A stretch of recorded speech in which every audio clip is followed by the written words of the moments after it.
Улуусуң кыргыз, бийиксиң сен кыргыз.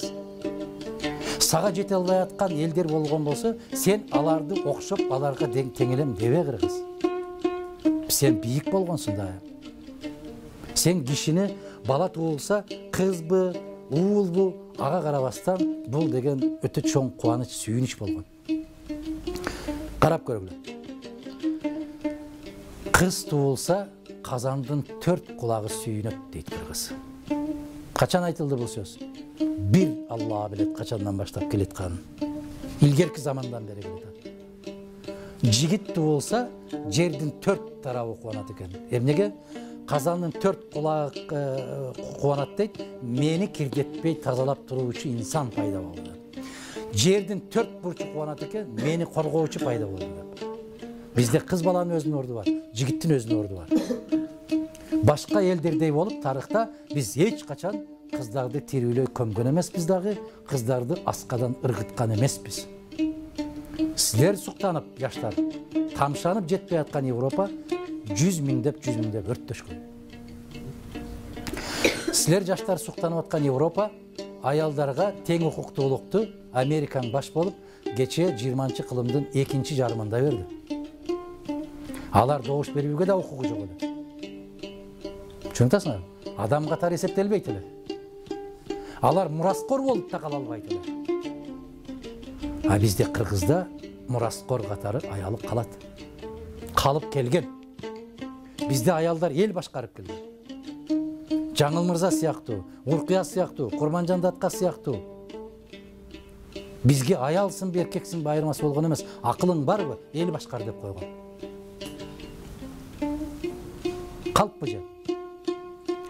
Ошон үчүн жигиттер, кыздар, келгиле, бөтөн мамлекеттер биздин салтты үйрөнсүн. Аялды сыйлайм десе. Бизге жалган баалуулуктардын кереги жок.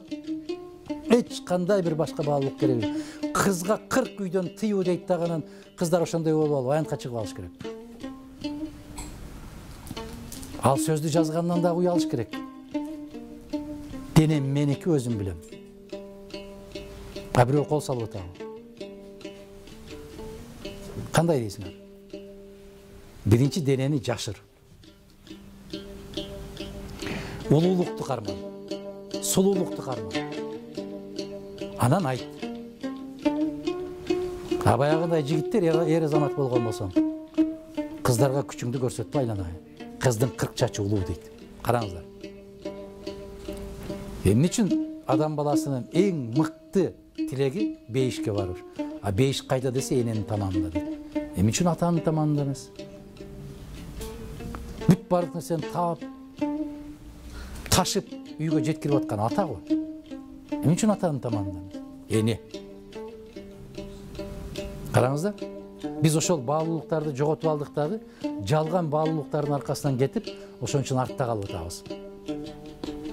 Мен билесиздерби, ушунчалык деңгээлге түшөт дебедим. Бул жапайылык, бир чеги жок жапайылык, чеги жок.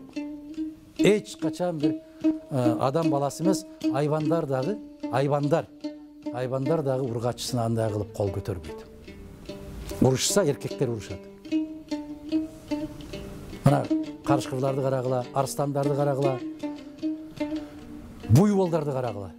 Эч качан аял кишиге мүйүз да, бут дагы, тиш дагы салбайт.